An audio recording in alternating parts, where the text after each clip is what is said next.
Hey guys, Taki here. In this video, we're going to talk about the most anticipated handhelds for 2022. As I'm filming this video, we are 3 months into the year, but those 3 months are usually the least productive months out of the entire year due to big national holidays and release schedules that are altered to suit them.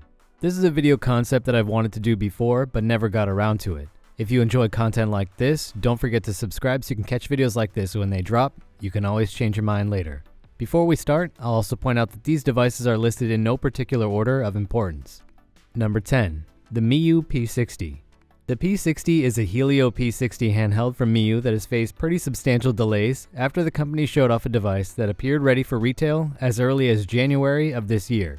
This device uses an 8-core CPU with a decent GPU compared to other devices on the market today.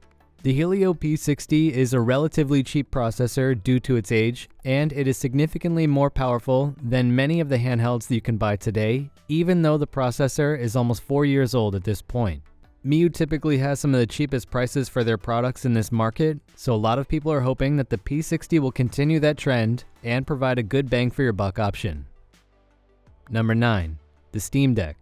The Steam Deck is a handheld that has technically already been released, but it's still not available in many markets around the globe. Beyond being something that has high demand in the markets where it is available for purchase, the Steam Deck has set a very aggressive price versus performance threshold that all future devices will have to compete against. That's not to say that handhelds over $650 won't be able to create a compelling reason for people to buy them. They might just be competing for an even smaller consumer base going forward. If the Steam Deck ends up being a financial boon for Valve going forward, it stands to reason that its impact on the products from other companies will be felt for many years to come. Number 8. The Odin Lite and the Odin Handhelds. The Snapdragon version of the Odin handheld has already been released in some capacity, but the company is still working its way through crowdfunded orders. The company still needs to get to the point where it can sell a product on normal retail channels without the need to wait for a product to be manufactured. The Odin Lite version of the device has so far not shipped at all, and much like the Steam Deck, it is going to act as an imposing figure that other companies will have to compete against for the next few years due to the price versus performance that it offers at around $200. Just like the Steam Deck, companies could theoretically create a compelling argument for devices that cost more than this, but it's almost certainly not going to happen with products that are weaker than the Dimensity 900, and that is a high bar to overcome. Number 7. The RG503. The RG503 is a handheld from Anbernic that looks about ready for retail release. After riding the RK3326 train for 4 of their last products, Anbernic seems about ready to offer up something with a bit more power to handle the systems that people want to emulate.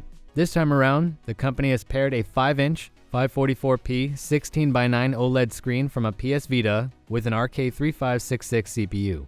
This is a more powerful chip compared to the RK3326, all with only a few more dollars added to the SoC price tag. If history is any indication of what we can expect from the company, you should see the RK3566 CPU in several of their products this year, but they will not be the only company to do so. If you're interested in getting an idea of what the RK3566 is capable of, you can take a look at the video link down below or in the card listed on screen now. Number 6. The PowKiddy X28. The PowKiddy X28 is a redesigned X18S in a standard landscape form factor. This device is powered by the T618 SoC from Unisoc, and it's one of the more powerful chips being used in the current generation of gaming handhelds.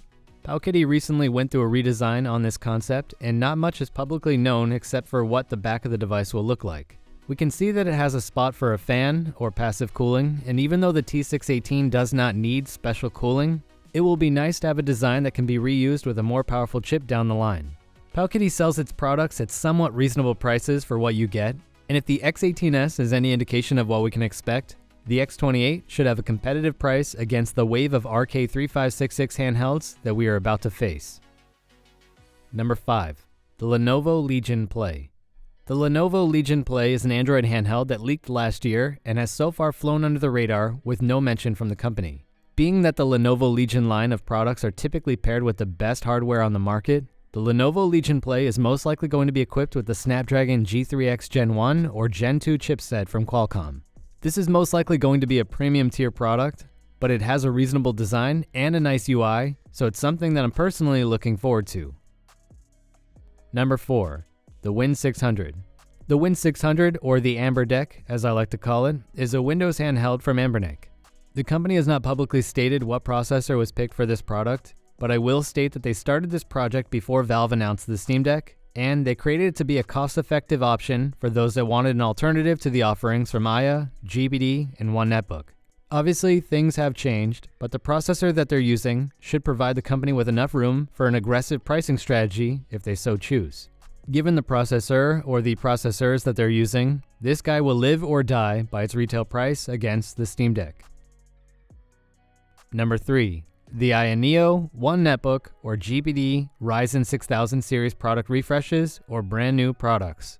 I'm not relying on any inside information for this, so this might never end up coming to pass, but the Ryzen 6000 series is one of the best SoCs on the market for 2022, and it will be the only processor to give the Steam Deck a run for its money this year. The Ryzen 6000 series chips will have the graphics power of a Steam Deck with a current gen CPU architecture. In my opinion, this is the only suitable alternative to the Steam Deck when you cannot compete at Steam Deck prices. All of the aforementioned companies went through numerous product refreshes last year with multiple chips on offer using the exact same shell, so it stands to reason that we will see the same thing this year. Currently, the Ryzen 6000 series chips that many of us want to see in a handheld are probably out of reach for all three of these companies, but that should not be the case for the entire year. The reason why I think we're likely to see a product refresh and not an entirely new product built with these chips is that the company won't have to wait around with brand new IP that could be used with chips that are more readily available from Intel or AMD. When the 6000 series chips are available, they could just use them in one of their current shells with just a simple PCB change. Number 2. The Retroid Pocket 3. The Retroid Pocket 3 is the long-awaited successor to the Retroid Pocket 2 from 2020. The Retroid Pocket 2 design was recently reused in the Retroid Pocket 2 Plus to act as a bridge between the RP2 and the RP3 due to the performance jump between the handhelds. Like other things on this list, not much is known about the Retroid Pocket 3. From leaked patent designs, we can get an idea of what the device will look like. It has Vita-style buttons and 2 analog sticks on the bottom in the layout of a Vita. Unlike other companies in this market, Retroid is one of the slowest to release new products, and they're not one to have more than one product release in a single calendar year, whereas other companies can release multiple handhelds using the same software and hardware and only minor changes to design or case material. Because of this, the RP3 might be the only product that we see from the company in 2022. Number 1. The unannounced clamshell handheld. When I originally showed a render of this device over a year ago, I thought it was going to be a 2021 handheld. It was one of the products that I was looking forward to the most last year because it has a reasonable control scheme that just works for a clamshell device. Clamshell devices are rare in this market, and if you're someone like me that likes them, your options have not been that great for the last few years. Give me a clamshell handheld with controls that don't suck, a screen that's brighter than a cigarette lighter, and a price that puts other options to shame, and I will clear out a permanent spot in my collection. I don't know if this is going to be a 2022 handheld or not, but it is one of the most anticipated handhelds from people in this community, and you don't have to look further than the Reddit post asking where it went. I will say that the design has been slightly modified from what I initially showed, and I cannot wait to be able to hold it in my hands. Anyway, this is where you can chime in.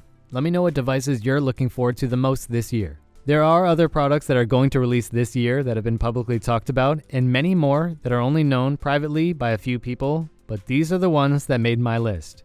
If you enjoyed this content, make sure to subscribe to the channel. Happy gaming, everyone. Taki out.